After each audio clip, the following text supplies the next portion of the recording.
uyu mwanya tubikorera hano bitewe n'ingano y'aho dufite hepfo hatuza gushyingura ni hato, birashoboka ko tutaza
Nyagasani Yesu n'abari hamwe.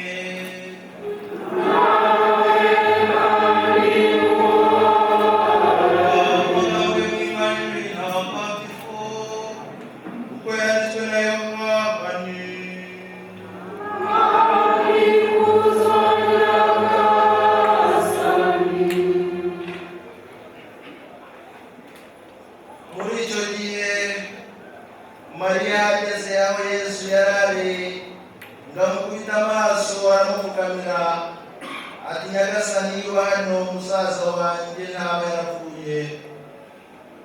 Yesu amubonye arira n'Abayahudi bamuherekeje nabo barira, ashenguka umutima maze avugana ikiniga ati, mwamushyinguye hehe? Baramubwira bati, Nyagasani ngwino urebe. Nuko Yesu asuka amarira.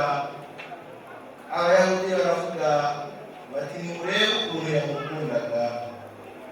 Ariko bamwe muri bo baravuga bati, washoboye guhumura ya mpumyi yarananiwe kubuza uyu gupfa? Yesu yongera gushenguka umutima maze ajya kumva. Iyo mva yari umuvumo bari bakingishije ibuye. Yesu ati, nimukure ibuye. Marita mushiki wapfuye aravuga ati, Nyagasani waranuka, uyu munsi ni uwa kane. Yesu aramubwira ati, sinakubwiye ko niwemera uri bubone ikuzo ry'Imana? Nuko ibuye barikuraho. Yesu yubura amaso ayerekeza hejuru avuga ati, Dawe, ndagushimira kuko wanyumvise. Igenda bisanzwe nzi ko unyumva, none mbivugiye aba bantu bankikije ngira ngo bemere ari wowe wantumye. Amaze kuvuga atyo arangurura ijwi rihanitse ati, Lazaro, ngwino sohoka. Uwari warapfuye arasohoka, aza ibiganza n'ibirenge bihambiriye, no mu maso hagipfukishije ibitambaro. Yesu arababwira ati, mumuhambure maze mumureke agende. Iyo ni ivanjili ntagatifu.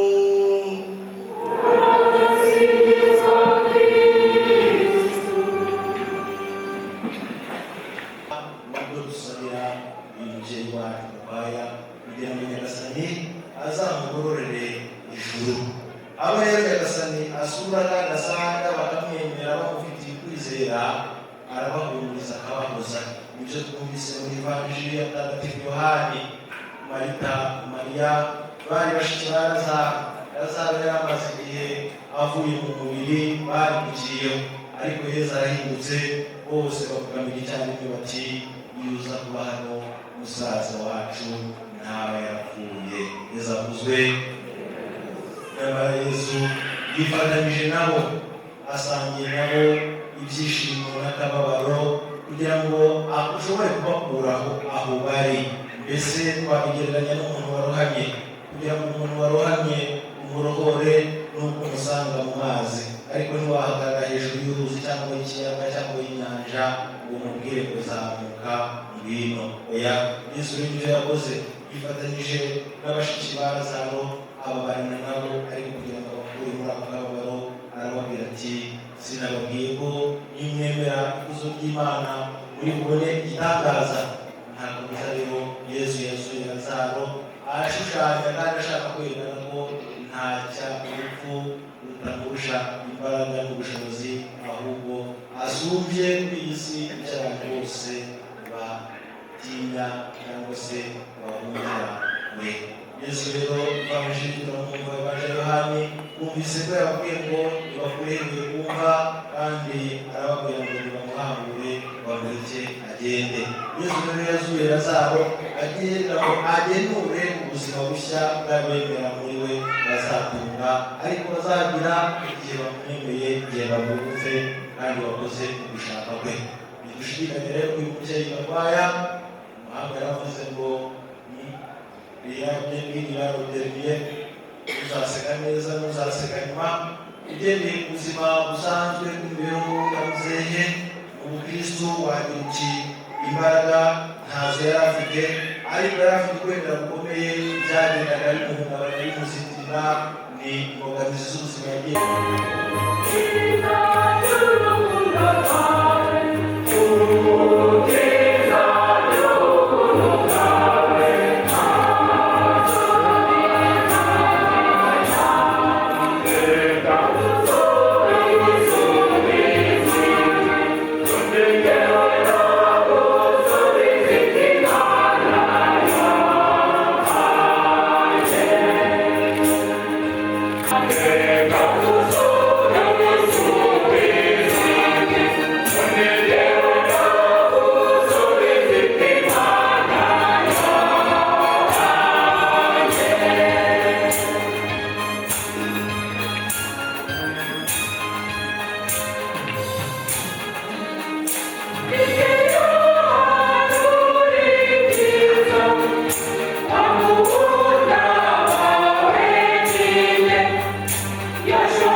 Nyagasani yaravuze ati njyewe ukuzuka n'ubugingo,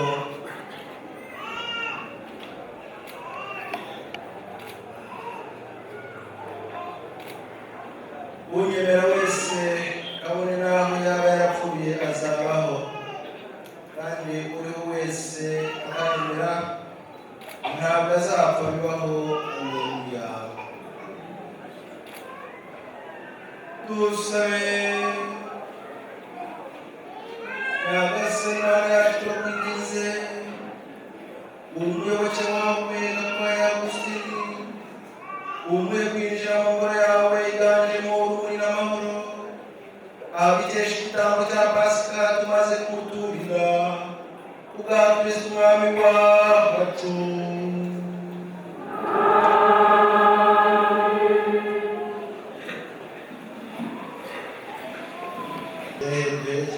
Dusabira none abantu bagiye bavuga ubuhamya bunyuranye, ariko natwe batubibukira kuri uyu misozi abamuzi umuntu ashatse kumuvuga rwose ntabwo twasubiza igitambo cy'Ukaristiya. Ndagira ngo rero mu izina ry'umuryango mbe umwanya mukuru w'umuryango abashimire niryo jambo rihatse ayandi muri aka kanya, kuko birashoboka bitewe n'ahantu tuba twaturutse hanyuranye, ntabwo wenda tutari cyane ku irimbi, ariko abo bagomba amarangamutima y'umuryango wa Muzehe Gakwaya Agustin n'ijwi nyine ry'umukuru w'umuryango. Padiri arakoze cyane dusoza igitambo cya misa. Padiri nawe Imana imufashe. Rero abanyamuryango bavandimwe mwese mutabaye umunsi wa none, tubashimiye tubikuye ku mutima, tubashimiye tubikuye ku ndibazo n'umutima, mwakoze cyane kandi Imana ikomeze nawe umugisha. Natwe turahari nubwo tutabifuriza ibibi, nubwo tutabifuriza ibibi,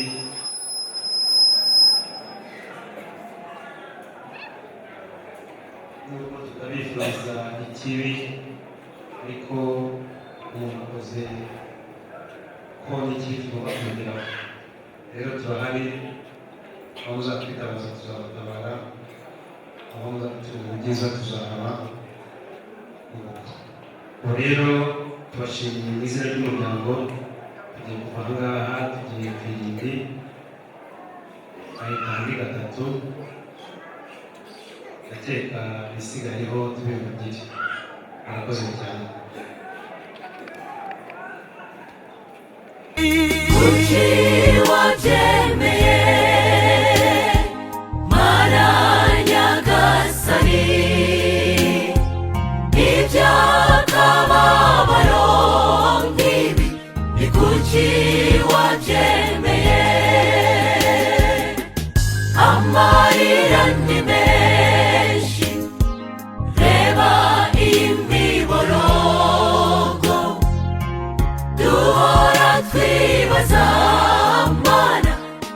kuki wabyemeye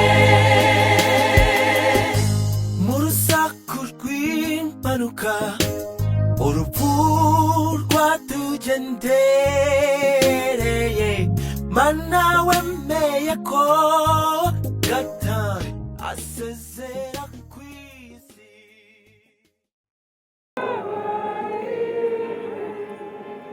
wuhagije umubyeyi wacu amazi y'abatisimu umugiriraho ikimenyetso wigirishije amavuta y'abatisimu mwakire mu bana bawe turabigusabye utwumve nyagasani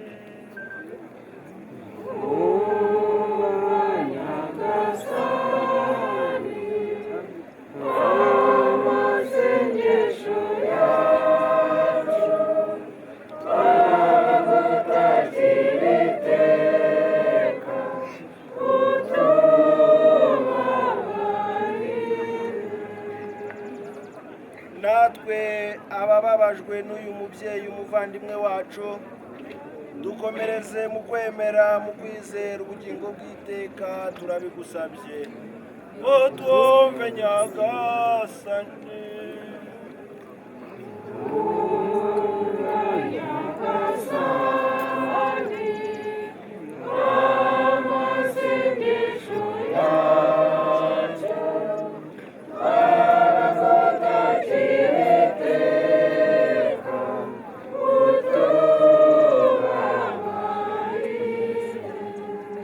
dusabe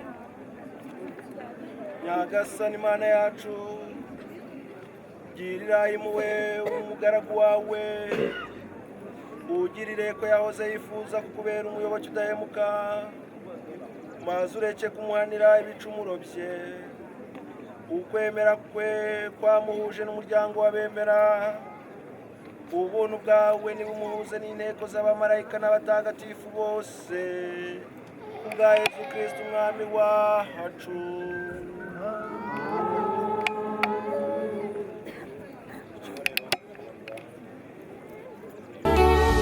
turaje Mariya kugutaramira mubyeyi w'ijambo uduhora hafi turaje Mariya kugutaramira mubyeyi wa jambo